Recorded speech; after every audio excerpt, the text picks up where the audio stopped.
Welcome to our virtual tour of Discovery Park of America. I'm Andrew Bartolotta, Director of Digital Media at City Current. Today, we will explore the 100,000 square foot museum and its 50-acre heritage park located in Union City, Tennessee. To kick us off is Discovery Park's President and CEO, Scott Williams. Scott, can you give us a brief history of the museum? Absolutely. It's actually an amazing story. Robert and Jenny Kirkland were philanthropists who lived here in Union City, and they were very passionate about education and travel, and really thought that exposing individuals to new ideas and new ways of thinking and things they might not ever experience otherwise was a great way to educate. And so they sponsored trips to Europe. They sponsored pre-K for underprivileged kids. And then they decided they wanted to invest in a center of education. So they put an ad in the paper and said, if you live in this region and you're interested in joining us in creating a center of education, and they didn't really even know what they were trying to create.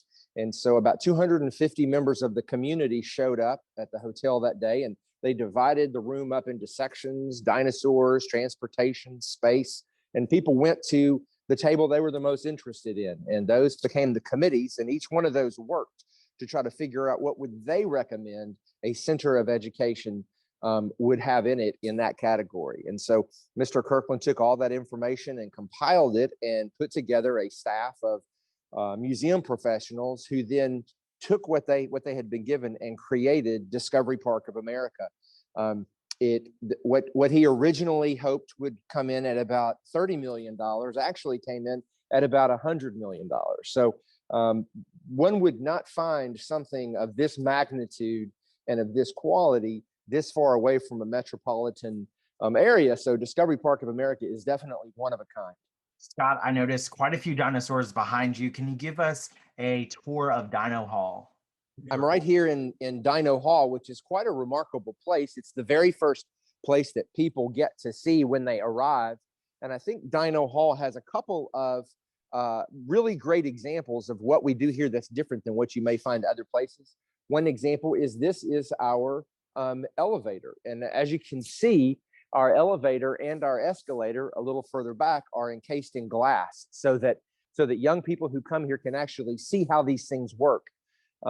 The other thing is one of my favorite artifacts here is the head of the beast, this T-Rex skull.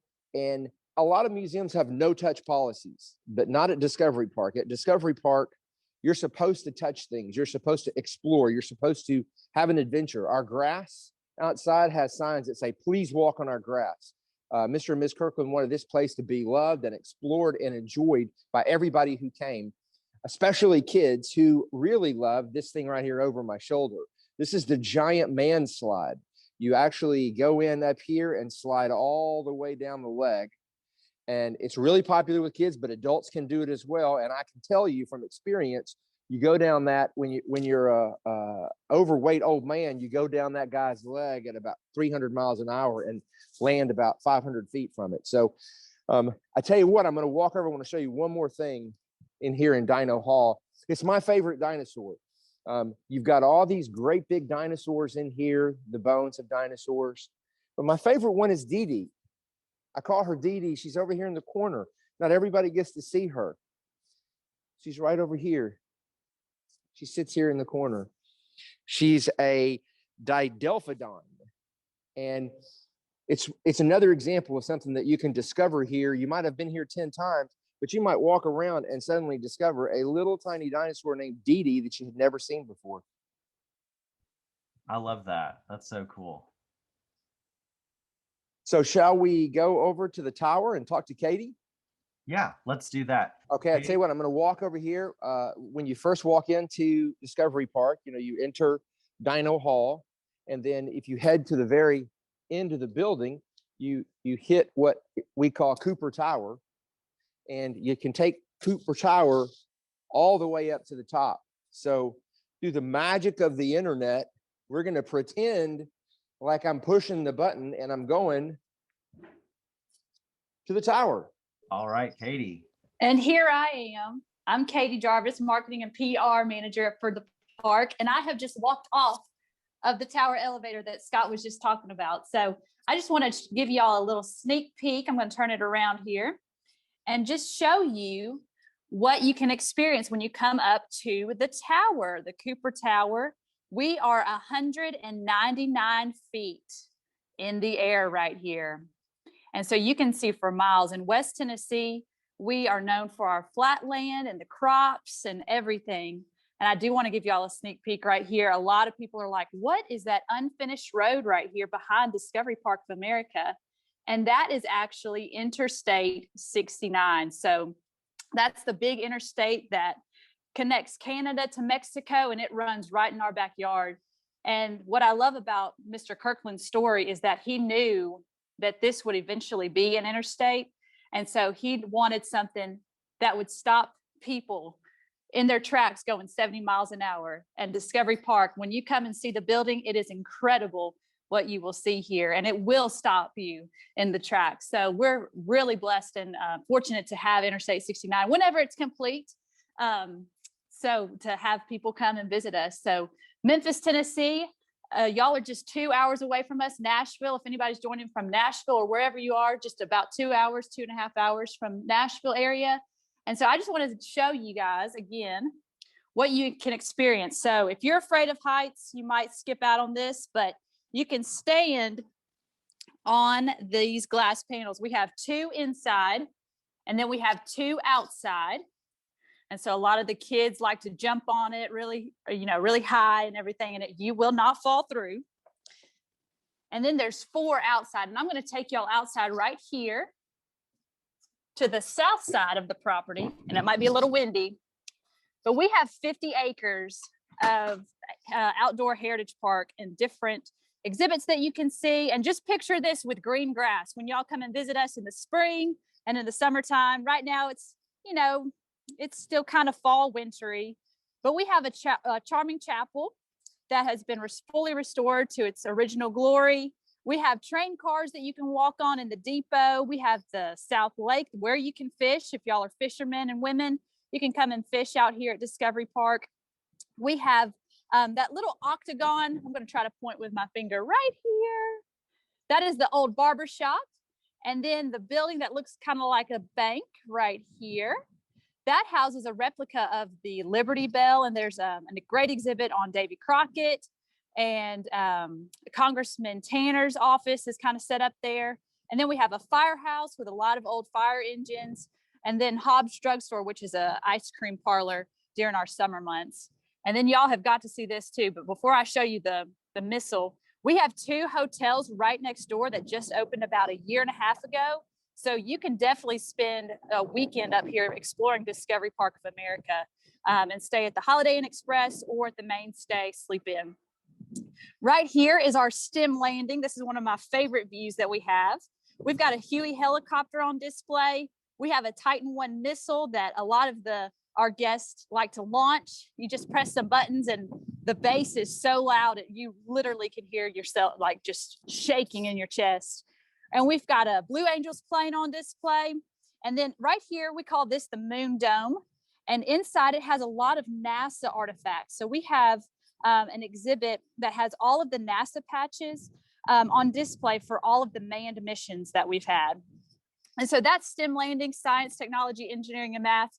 So our mission is to inspire children and adults to see beyond. And so one of our focuses here for our educational pieces is the STEM focus.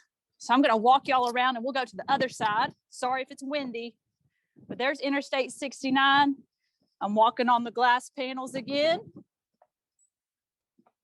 And then here is the north side of the property. So this is, I love everything here at Discovery Park, but this is also another popular side that all of our guests enjoy watching and looking at.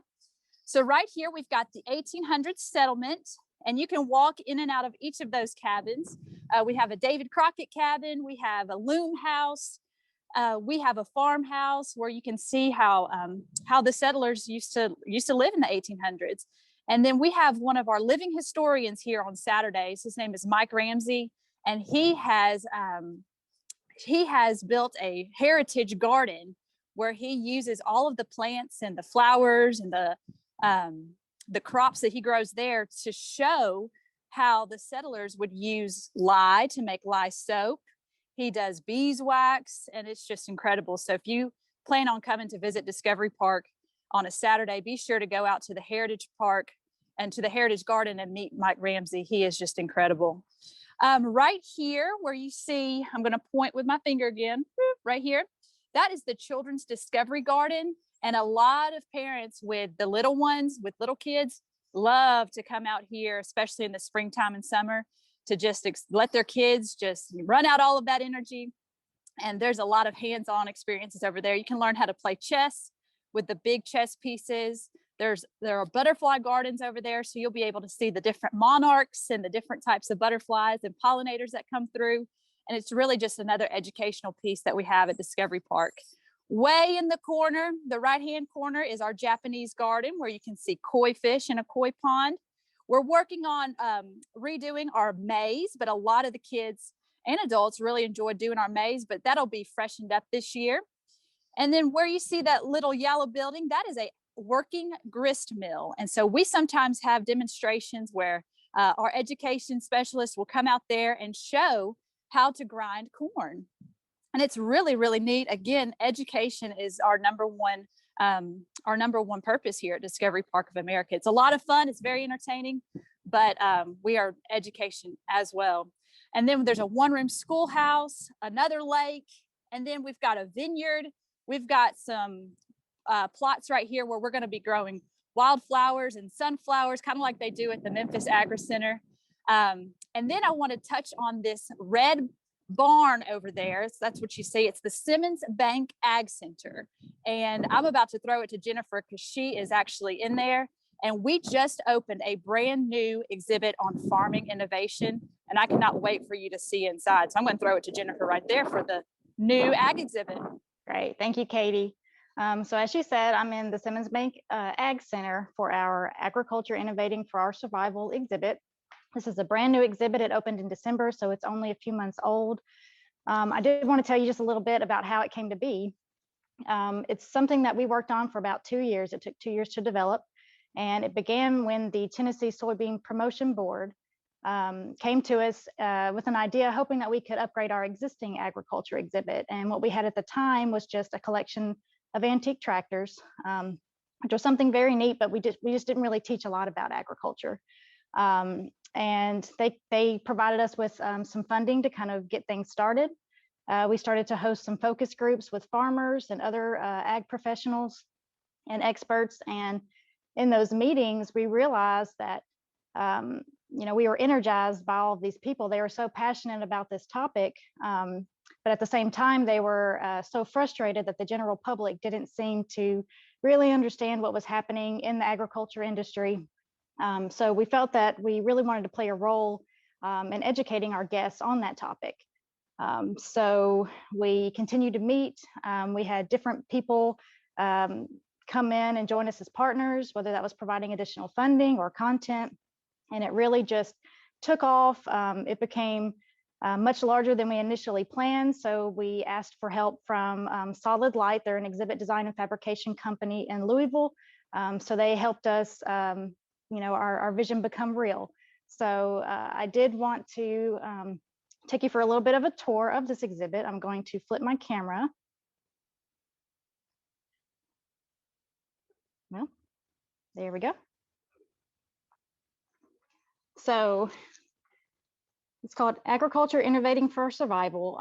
We decided to focus on specifically innovation in agriculture because those working in the industry have such a huge challenge of figuring out how to produce more, food, fuel, and fiber for a growing population while using less resources, having less of an impact on the environment.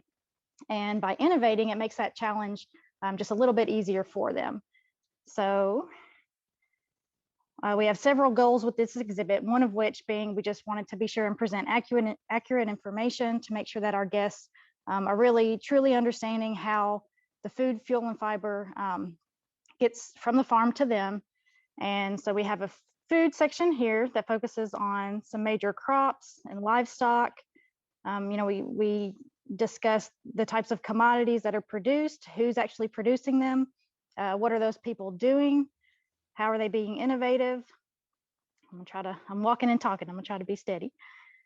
And then we go to a section where we discuss the crops that produce the fiber of the world and the fuel. Get a little closer. And then I'll swing you around a bit. We have a social media section where we discuss how people working in the agriculture industry are using these platforms to try to further educate and further bring awareness to the industry in this really fun and unique way. And then over here, we have a section that is focused on the methods. So what is being done? You know, how are people who work in the ag industry being efficient? How are they being safe? How are they protecting the soil and the environment? And then over here in the corner, we discuss the importance of bees and actually have what's called an observation beehive. I'm not sure if you can really see it well, where we have a colony of living bees where you can actually watch how they act throughout the year. And they just enter and exit through this channel that goes to the outside of the building. So it's perfectly safe. Then we have the science section. We discuss GMOs, plant breeding, pest control. We have a section here that discusses the big business of agriculture. You know, all the different sides, different types of jobs that you could be involved in, whether that's marketing. We discuss different types of skills that farmers have. It's more than you would think. And this section here is our nutrient innovation stage. And it's basically an area for, say, an agriculture professional or expert who wants to maybe come and do a presentation or have a meeting or have a panel discussion, or a teacher who just wants to come and do a school lesson. Really, anyone who could have use of this space, we have it available to them. And then, but you can see all these faces on the wall on either side of the stage. And what that is, and really throughout the whole exhibit, the majority of our graphics, you see just people, people, people, people. And that's because that's for another one of our goals, was that what we realized is that there is a stereotype of what the people who work in agriculture today actually look like. There's a stereotype, you know, an outdated stereotype of an older Caucasian male. And while that demographic absolutely still exists and is a huge piece of the puzzle, it's just not the entire puzzle. So it's so much more than that. It's so much more diverse. So by showing our guests what these people actually look like, they can see that, you know, they're different ages, different races, different genders. With this particular exhibit of these circle photographs, we went to different places in the region where people who work in the ag industry were meeting, and we asked them if we could take their photo for this exhibit component, and everyone said yes, and they were really excited about it. So we have all their photos here, and what we do is, again, just showing visually what everyone looks like, but we list who they work for and the type of job that they perform to further educate our guests and especially inspire the younger children of all the different types of careers that might exist in the ag industry, and hopefully encourage them to pursue that as a job opportunity. This here is our tool section. So it's basically, you know, we have the methods section that discusses what's being done. This is showing you the tools and technology that are being used to accomplish those goals. And then I'm going to show you my favorite piece here. This is a 2021 model Magnum tractor that's on loan from Case IH Agriculture. It's much larger than it is appearing on the screen, but it's something, as you can see, we let our guests climb into, and it's just as technological and as comfortable even as you could possibly get with a tractor in modern day agriculture. And it's so interesting to be able to climb in there and see how it operates and just what it looks like. And what's really interesting is right next to it, we have a 1914 steam engine, which is the precursor to the tractor. And we allow our guests to climb inside of that as well. So they're really able to see the differences between the two. How has it changed as far as how it might be operated, how comfortable it might be. As you can see, the rubber tires are probably a little more comfortable than the steel ones. And then the rest of the exhibit is just the historical section. You know, we really focus on modern day, but innovation is the main topic. And by discussing what was innovative in the past, we're able to know how that impacted us today, and then what innovations that are happening today, how they'll affect the future. So that is, let me flip my camera around. That is the Agriculture Innovating for Our Survival exhibit. And I believe that Katie has transported herself to the military gallery to tell you a little bit about that area. As Jennifer said, I am now in the military gallery here at Discovery Park of America, and we cover all of the different wars, starting from the Civil War, World War I, II, up to the most recent conflicts in Afghanistan, the Korean War, and the Gulf War as well. And so it's just an incredible collection. So I'm just going to give you a little sneak peek on what we have in here. So this starts our Civil War of our World War I section. Go a little fast here. We have one of the best military galleries and collections I have ever seen. You can definitely see some of the uniforms that we have on display, a lot of the guns that were used. And I can't wait to show y'all what's around the corner. One of the things we like to say here at Discovery Park is there are surprises around every corner. You never know what you're going to see. And a lot of this is on loan or was donated by some local veterans who fought in these wars. This section right here, the screens are not on, but this is our new War Remembrance Theater. And so it's everything that we have here is really interactive. And so when this is on, you can see the different stories of local veterans. And you can just sit here in these comfortable, cozy chairs and just listen to these stories, because a lot of the veterans were losing them. And so we wanted to capture their stories so that we can remember everything that they went through and fought for our country. So I'm just going to give another little sneak peek before I turn y'all around. And then my favorite part right here is you will see a full-size P.T. Stearman hanging from the ceiling. It is so bright and colorful, and it is so neat to see here in our military gallery. And it continues on. We'll go down this way, and we have posters on display of the different propaganda that was used. And then you'll just turn around, and I'll give you a little sneak peek of some of those cool cars that we have in our transportation gallery, but that's all you get to see. And yes, that is a Dale Earnhardt Jr. car right here. A fun story that I'd like to share about this replica of the Wright brothers plane is we have two local high schools here in town in Union City, in Obion County, and the Obion County Central High School students in their shop class a couple of years ago got this kit and put it together for us in about 3 months. And from what I have heard, it takes about 6 to 8 months to put together one of these. And so just having the local community involved in the different projects that we have here at Discovery Park is really special and really connects Discovery Park to the community where we are. Because like Scott said, we could be, I mean, this place could be anywhere in the world. It could be in Chicago, Nashville, Memphis, Atlanta, Las Vegas, but Mr. Kirkland and Miss Jenny chose to put it here in Union City. So it's just it's a hometown feel. And so we like to involve our local students here as well. So I'll give you another pan right here.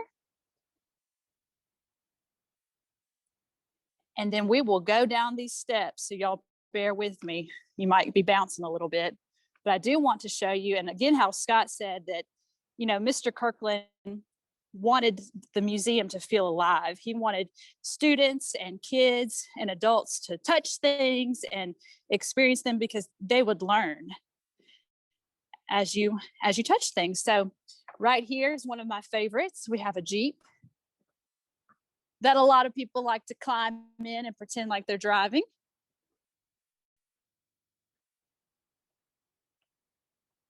And then here's the ground floor of what y'all saw in the tower.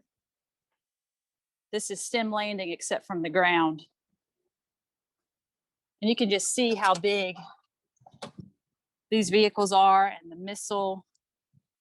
It's just incredible to be out here on a pretty sunny day and experience the 50 acres that we have, and of course the museum inside.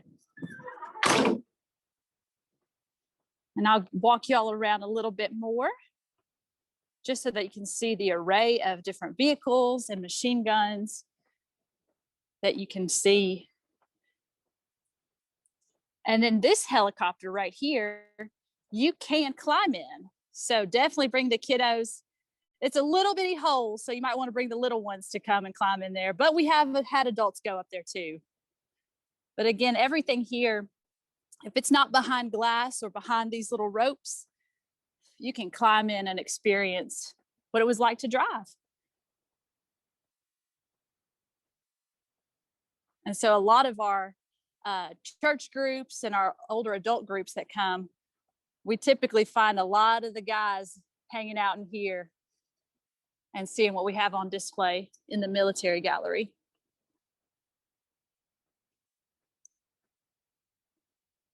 And so now I believe I'm going to flip around again. And so that's the military gallery here at Discovery Park. Behind me, you can kind of see we're going into the transportation gallery, but I'm going to throw it back to Scott and he's going to wrap it up a little bit. First of all, I wanted to show you, I just slid down that leg. You missed it. If you had been here 3 seconds earlier, I slid all the way down, landed right here on my feet. I think we missed that.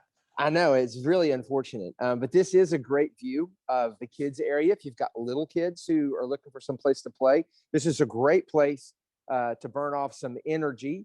And then, you know, as everyone's mentioned, we're here out in a rural community, but we're actually only about 20 minutes from Reelfoot Lake, which is a big part of the history of this area. In fact, Davy Crockett was one of the very first hunters in this area. This is the 235th year of his birthday. I guess it's his 235th birthday. So we have Davy Crockett portrait in here near our exhibit on this region. And then we also have a whole exhibit on David Crockett here that people can enjoy. And before I answer questions, I did want to show you my second favorite artifact, which is this incredible woolly mammoth skeleton that we have up here that kids love. Last thing I want to show you, they're feeding and watering and cleaning the cages today, but we have a lot of actual live animals that are from this area, and we have the only aquarium around here. So this aquarium is filled with fish that come from Reelfoot Lake. So what kind of questions can we answer for you? You do a lot for the children in the community, and you have a historic theater academy. Tell us about that. Yeah, certainly. So, you know, it's really important here that we inspire children and adults to see beyond, both here in our facility and with the programs that we have.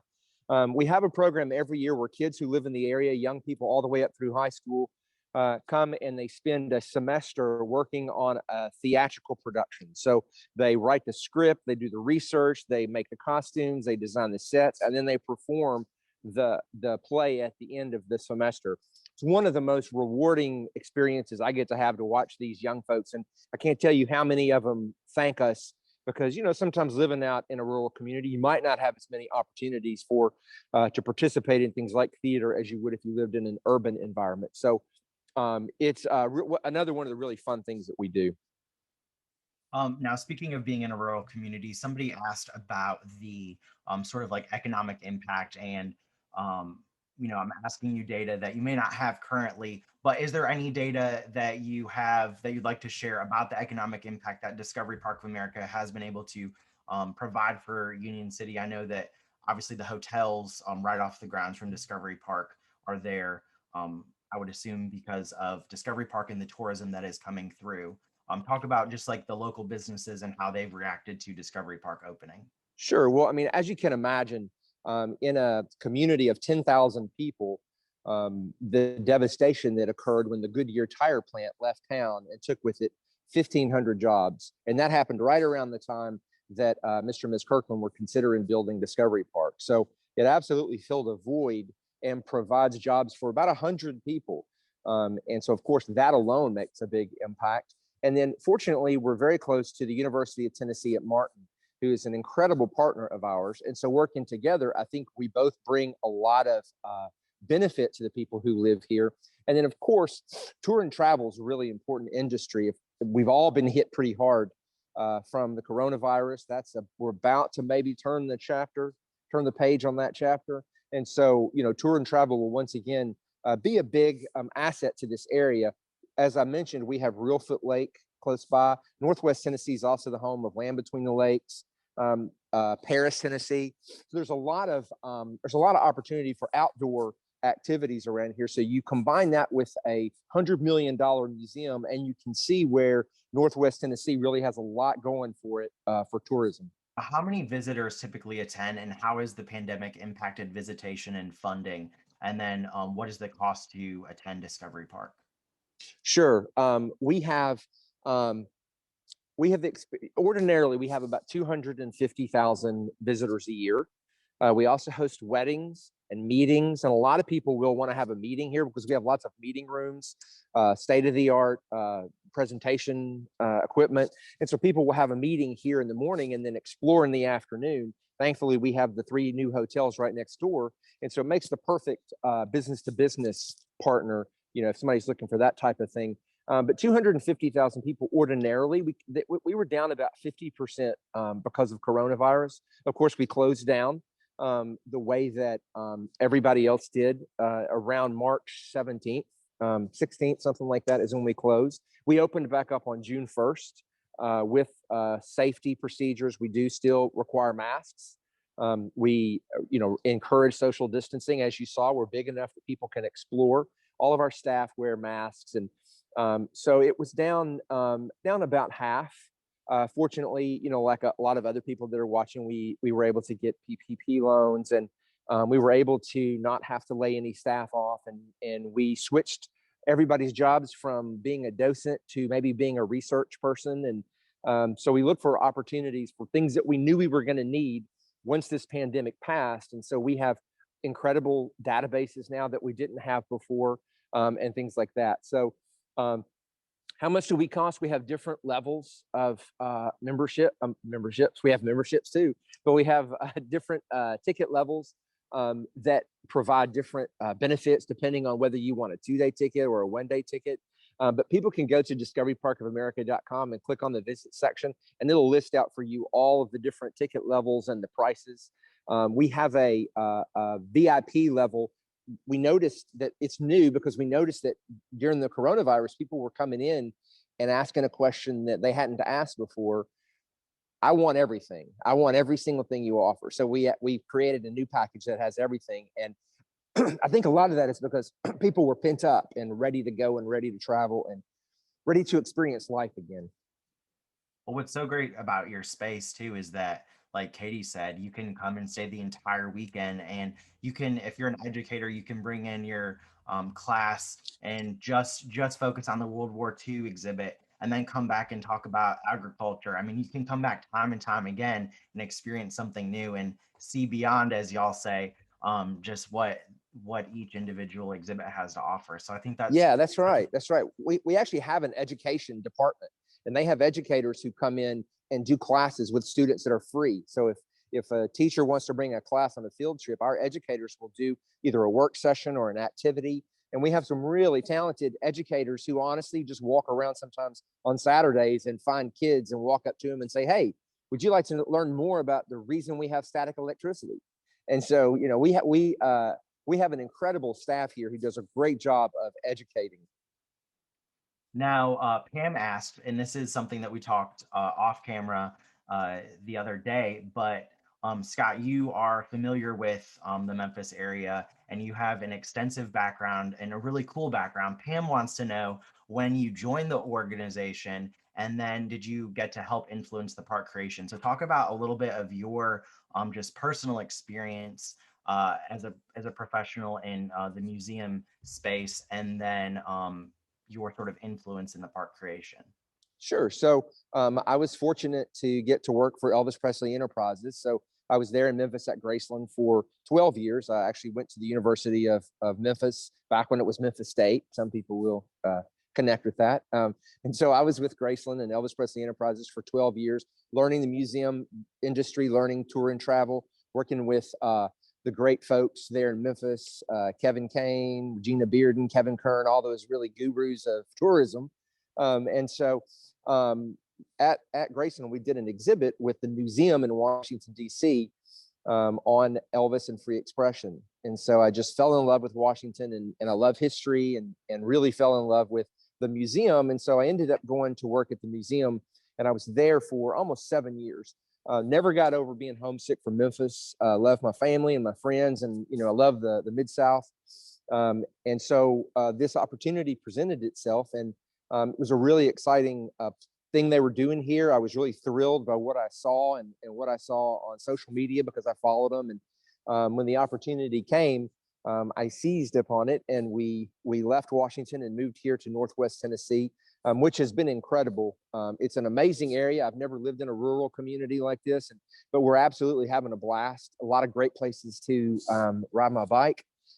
Just incredibly nice people, great places to eat. So it's really been an incredible opportunity. My biggest opportunity for moving here was not in actually, getting to decide what this place was like, but in trying to figure out how can we let people know about it. It's such a, it's called a hidden jewel. I really want to make sure it's not hidden anymore. It's just a jewel. So we're working really hard to make sure that people really understand what they have here, just a couple of hours away if you live in Memphis or Nashville.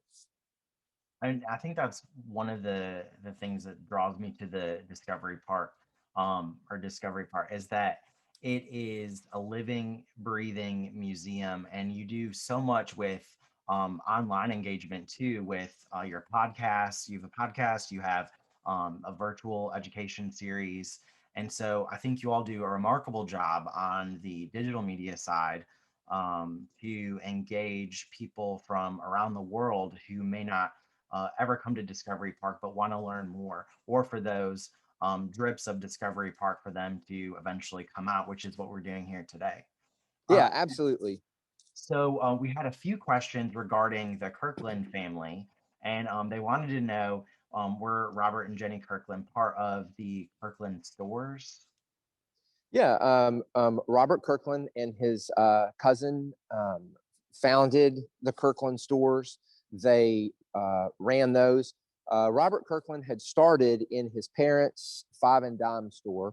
And from what I understand, from what I've read, he didn't love necessarily working behind the counter, but he did love the import export business. He loved to travel, buy things, resell them, marketing, merchandising, all of that was what he really loved. And that's where he really excelled at and found great success. So eventually they sold that, invested their money in other areas, but he continued the import export business, and they never left Union City. Union City was their home for their entire lives. So it's really an impressive story.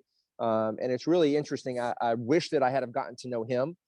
He had passed away before I got here, but I'm really grateful that I got to know Mrs. Kirkland. I got to go to lunch with her several times, and I got to hear her vision for what she wanted out of Discovery Park before she actually passed away as well. So they were remarkable people, and what an incredible legacy they've left. Absolutely. And they really were incredible philanthropists too for Union City educators and students. I read that they had a scholarship program to help students visit abroad and sort of broaden their landscape, and scholarships for colleges. So it's just an incredible legacy that they were able to leave with Discovery Park of America right there in Union City, where they loved that area so much. Yeah, Um, inspire. Mr. and Miss Kirkland both felt like seeing beyond was an important part of inspiration, and that you couldn't do that if you didn't get to leave and travel and experience other things. So for those who can't leave and travel, I'm right here next to our escalators. And as I mentioned, a lot of times, everything's in glass, because a lot of times kids will come here, it's their very first time to ever see an escalator, and certainly their very first time to ride one. So, it's an incredible thought to think, if they're going to start from never having ridden an escalator, what incredible things are they going to experience here that's absolutely going to be transformative and change their entire lives. Now, can you give us a few teasers at what's to come at the museum? As you see behind me, I'm quite the map and globe enthusiast, and you're telling me off camera about this really fascinating exhibit coming later this year.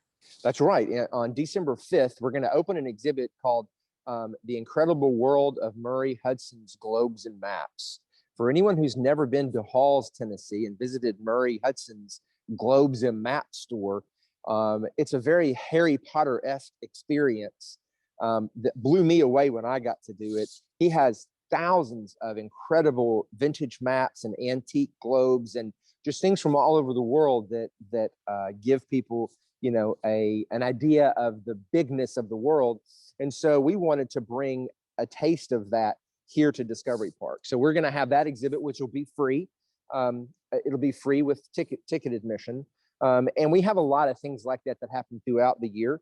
This fall, we're going to have Pumpkin Fest, where I just signed the order yesterday. I think he said 50,000 pumpkins. It's an incredible number of pumpkins will be here. And our grounds crew is incredible about using those to decorate. So they have a whole theme this year. I'm not gonna break it here, but they have a whole theme that you can come and have your pictures taken with all these pumpkin designs and in different structures. And so anyway, it's going to be a blast. So anybody who wants to know about that needs to visit our website and sign up for our e-newsletters. So, because that's how we send information out. And then also, we're, as you mentioned, we're very much, the team here is very much into social media. So there's a lot of information that gets posted on our Facebook page as well. Do you currently have school groups from Memphis and Nashville attend, or is that something that maybe we can help tee up as an opportunity via City Current? I know that you have a lot of protocols in place, but just for the audience to know, people and groups can still come out and tour the museum. Absolutely, and that's I'm glad you mentioned that, because the other thing I do want to make sure people know is that there is a scholarship program. We call it the Kirkland Scholarship Fund, and for schools that I believe are 50% or less free and reduced lunch program get in completely for free. So they can find out more about that on our education page. But yeah, we host a lot of school groups. We haven't hosted quite as many, of course, as we did last year, but we've still been having groups come and the kids are masked up. And, it's, we believe that by following all these safety protocols, we have allowed people to be able to experience Discovery Park safely. And talk about funding, donations. Someone asked, is Discovery Park a nonprofit? And then how many employees do you usually have during normal times? Sure. We're a 501c3 nonprofit, and we're supported still by, gifts from foundations like the Kirkland Foundation and a lot of others. And then a lot of individuals also make donations throughout the year as well. Of course, we make money from weddings and events that happen here. And we also have a membership program out, and then we have a gift shop, we have a restaurant, so we make money that way as well. But we are a 501c3 nonprofit. And then what was your other question? How many employees do you usually have during normal times? Yeah, we have about 50 full-time employees, and then about another 50 part-time. And of course, that covers every area. We have people who work in our archives. We have folks who are outdoors, whose area of expertise is in lawn and garden. So we have a lot of different experts in different sectors that work here to make this place so spectacular. Now, speaking of outdoors, and Katie showed us the beautiful grounds that you have. And I think for a museum and heritage park, I mean, you truly have, you could spend all day just outside without ever stepping inside the museum, which is just fascinating. Now, you've had concerts and you've had events outside. Is that something you'd like to I saw recently you had sort of like this drive-through with Dr. Seuss and whatnot. Do you plan on doing those throughout the fall or the summer months? Sure. In the spring, normally we won't have it Okay. this spring, but we'll have it next spring. We have a thing called Rhythm on the Rails. We have a complete train here with the depot and the depot deck where people would board the train normally. But it also has lounge chairs and tables, and there's a bar set up, and we have live music. We have a music festival called Rhythm on the Rails that lasts about 12 Friday nights in usually April, May, June, that area. And so we will be bringing that back in 2022. We love to introduce people to new music, but also spotlight local bands. So we oftentimes work with Julie Hill and the team at UT Martin in their music program, and we'll introduce people to things maybe they hadn't heard before, calypso, jazz. We have as the opening act, and then we'll have local or regional bands will perform. We've had American Idols and people who've been on The Voice, and so anyway, it's a great way to have fun in the spring when it's just turning nice, and there's a pond, there's two lakes and a stream, and people can fish, and so it's just a really good, fun family experience. Now, Michael Detroit at Playhouse on the Square wants to know if you are writing any new books. Oh my goodness! Thank you for asking, Michael Detroit. Actually, I'm writing a book about David Crockett that will be out in time for his birthday in August. It's being edited right now, and it's been a blast to write about him, because who knew he was such a prolific marketing and PR guy at the very beginning of American history. So thank you for asking that, Michael. And we did mention that you have a podcast series. Tell us a little bit about that. Yeah, so Real Foot Forward, a West Tennessee podcast. What we try to do is basically do on our podcast what we do here in our museum. We inspire children and adults to see beyond here, so we want to do that on our podcast as well. So we talk to people who made a good idea a reality. We talk to people who overcame a huge challenge of one kind or another. We talk to people who've been incredibly successful at what they do and find out why and how, and pick their brains. And then we talk about people who are trying to solve some of the problems that we all know are in our country today. West Tennessee has some incredibly talented people who are working hard to solve problems, who are making a big difference in the world. And so we try to spotlight those people and give them an opportunity to share that with the rest of the world. And selfishly for us, it's a way for us to connect ourselves to the greater region. I agree. And like I mentioned earlier, one of many things that I love about the museum is that you are a living, breathing museum. And as things change, or as things develop, or as you can spotlight those that are making a difference, you are doing so. Where can people go to learn more about Discovery Park of America? Sure, our website's the best place. They can go to discoveryparkofamerica.com. Of course, we have Twitter, we have Instagram, we have all of the above. They can sign up for our e-newsletter and personal pitch. I have a website called a TikTok site called Scott at Discovery Park, where every day I ask questions and about some of the different artifacts that are here. So if their appetite has been whet for artifact facts, they can follow me there. Scott, I think you finally gave me a reason to download TikTok. I think that's so cool. Well, Katie, Jennifer, Scott, we can't thank you enough for taking us around your home, Discovery Park of America, showing us a glimpse of the exhibits. And we encourage our viewers to take a ride out to Union City, Tennessee, to see it for yourself. Stay the weekend, make it a family affair. Bring your students if you're an educator, and just learn more about what the museum and Heritage Park have to offer. Once again, thank you for joining us today. And if you'd like to learn more about City Current, you can learn more about us at citycurrent.com.